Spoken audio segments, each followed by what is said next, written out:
Hello, chemistry students. This is Module 11 and Lesson 1, which is covering gases. Module 11 is all about states of matter. I'm Mr. White. Some of you may have had me in class, and welcome.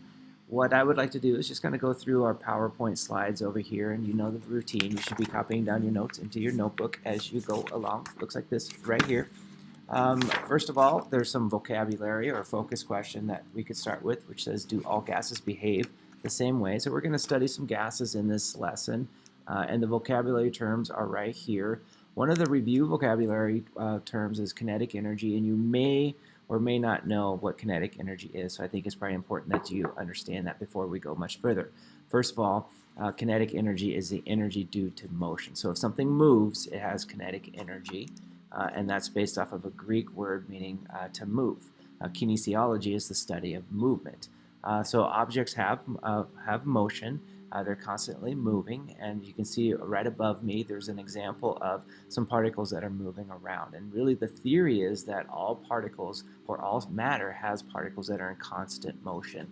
That's called the kinetic molecular theory. For instance, over behind me, or over my shoulder right here, I have some water that's boiling, and we can see the water that's moving around. So it's pretty easy for us to understand that that water is moving, and probably to comprehend that the particles themselves are moving. But what you might not understand is if we look at this other beaker that's next to it over here on the right there, that when I bump it, the particle, you can see that it's moving, but once it sits still, you might think that the particles have stopped moving, but they actually are moving also in that case. We could do a little experiment. I'm going to stick a little stopper on the top of that right there, and then if you kind of conceptually figure out what kinetic motion is all about, you can probably figure that is going to happen, that thing is going to shoot right off of there. I didn't mean for it to land right on top, but that's kind of lucky on my part. So particles are constantly moving, and it has a lot to do with the energy that they have when they're moving. But we can also consider the size of the particles. We consider these particles to be tiny, tiny little things, and in between those particles is nothing but empty space. They're far apart and empty space in between them. So all of these little dots that you see moving around up in the image up above me are particles, and then between the particles is empty space. There's nothing there. And so sometimes people have a hard time understanding or realizing that that's what it's all about, is that's just empty space. But these particles are in constant motion, and they randomly move around. And if you notice, they're bumping into each other. And when they do that, when they collide with each other, they transfer some of that kinetic energy to the other particles. So if you watch real closely, you may notice like one particle might be moving really fast, and then it'll hit another slow-moving particle, and then some of that kinetic energy in the fast-moving particle transfers to the other particle as kinetic energy, so the other one might start moving fast too as well. But the one that originally ran into it now slows down. That's called an elastic collision, meaning that no kinetic energy is lost. So that kinetic energy just transfers from one particle to the next, back and forth type of thing. Here's an equation that represents really the whole concept of kinetic energy. So the Ke stands for kinetic energy, and that's just the basically a product of when we take 1/2 mass times velocity squared. We may not go too deep into that equation, but just really comprehend the idea that when we're talking about kinetic energy, it relates to the mass of the particles, and it relates to how fast they are moving. So if they move faster, they're going to have more kinetic energy. If they are bigger particles, they're going to have more kinetic energy. And another thing to consider is temperature. If you think about temperature, imagine like somebody walks into a room, and to me this is always annoying when a student walks into the room and they're like, "Why is it so hot in here?" Well, the reason why it's so hot is because the average kinetic energy of all the particles is a little bit higher than what another room. And that's, to me, it seems obvious, duh, but that's what temperature is all about. It's just the average kinetic energy. So the particles that are moving around up above me have a certain amount of energy, and if we talk about the average energy of all of those particles, we relate that to the temperature.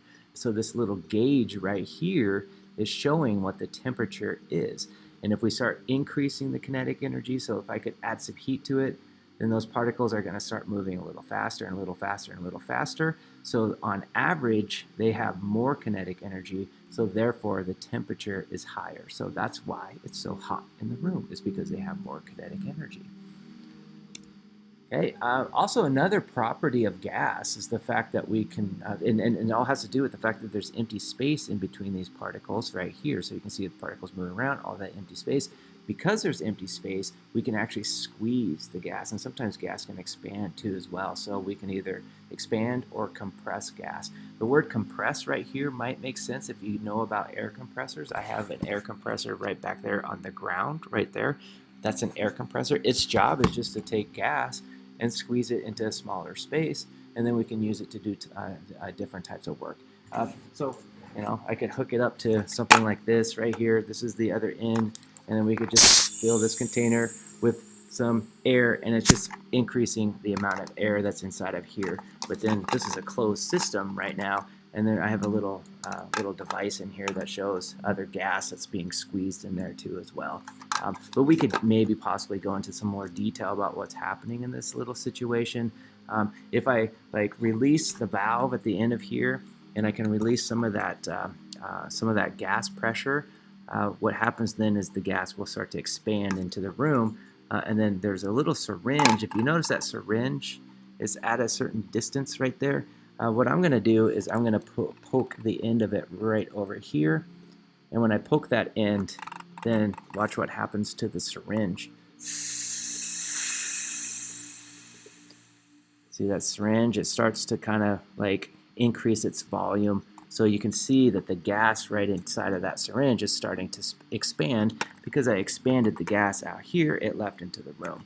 Like I said, we could explore that just a little bit more, but I just want you to see the idea that we can compress or expand gas. Next, there's a couple concepts called diffusion and effusion.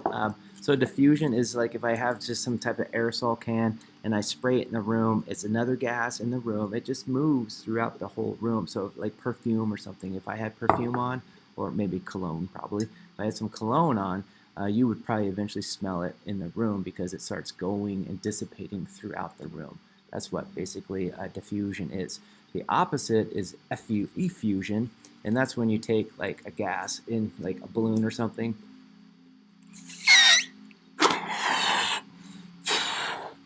Okay, and so then if I were to release that gas into the room, well, it came out through a small opening. So that's kind of like an effusion type of concept. There's some more math involved in that, so you can get that copied into your notes. Again, we may or may not go deeper into that math.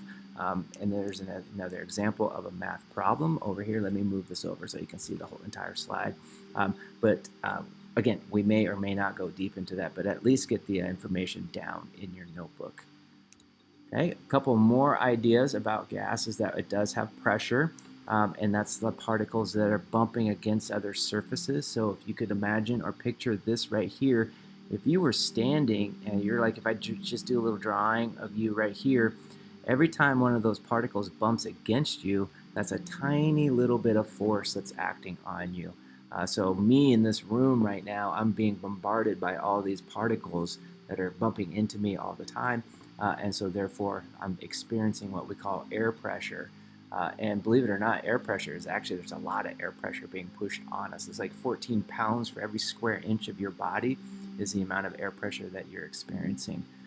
And so if you go up to the top of Mount Rainier, there's less atmosphere above you, so you're getting less air pressure, so you wouldn't feel as much push. And that's why when you go up into a plane or you're driving up a big hill or something, you might hear your ears popping. That's because there's less air pressure up there, and it's equalizing between what's inside your head and on the outside. Okay, this is a way that we could measure it. So we just use something called a barometer. And it's basically measuring atmospheric air pressure. And then there's a manometer, which measures gas pressure in a closed container. So there's two different types of ways that we can measure types of pressures, is barometer or manometer. I like the word that manometer. So it's like measuring the manliness of it, but actually it's not. It's just measuring manometer, or the pressure in a closed system. All right, and then next, there are some units of pressure that we use. So when we're measuring pressure, or like atmospheric pressure, or the air pressure, or the gas pressure inside of a container or something, we can use it. We've never agreed on a specific one as scientists, so we have all these different ways of measuring it. So we could talk about something called pascals. We could talk about atmospheres. We could talk about millimeters of mercury, kilopascals, all these different ways to measure them. We could do some conversions, like if you have 760 millimeters of mercury, how many kilopascals it is. We could do those kinds of things, but this is different ways of measuring pressure. Typically, like PSI, I know the air compressor that I showed you earlier, that thing right down there, there's a gauge on it that says PSI, and that's pounds per square inch is what that stands for. So the higher the number, the more pressure that you would have. And what that means is these particles are bouncing with more force or more consistency against its container. So if I cram a bunch more particles in here, there's going to be more bombardment against its side, so we're going to increase that pressure. And that's what air pressure is, or that's how we measure gas pressure, is by how often they're bumping against it. And also, speaking of pressure, there's something called Dalton's Law of partial pressure. The next image, actually, I think does a really good job showing what that is all about. And I'll pull up another image for you too as well. This image shows what's happening with a mixture of different gases. So if you imagine air, air is a mixture of a bunch of different gases like oxygen, nitrogen, argon, water vapor, and carbon dioxide. And all of these different gases have just a little bit of different pressures that they account for when they're mixed together. So air itself, like atmospheric pressure that we have right now, is a combination of adding all of these pressures together from the different gases that are in the mixture of air. Like, for instance, if we look at this image, I love this image because it does a good job showing that how we figure out the total gas pressure, or Dalton's Law of partial pressure, is that we take the total pressure, and that's equal to the pressures of each individual gas that is inside of that container. And this little n right here just means we could go up to as many gases we add. So that's just a variable saying we could go up to 7 gases, up to 18 gases, whatever.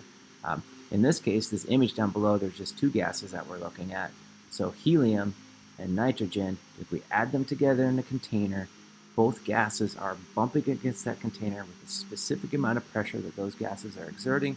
But if you add the 2 pressures together, you get what we call the total pressure. And that's Dalton's Law of partial pressure.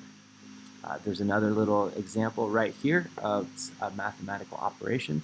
And just be careful on this one, because it's not just Dalton's Law straight up like this. They're switching it and solving for one of the unknowns, which would be the oxygen in this case right there that I'm highlighting. Alrighty, so that takes care of our business for the day. I hope you got your notes. I didn't read it off, so you should have been copying it down as you were watching. But hopefully your notes are all taken care of, and we will talk to you later.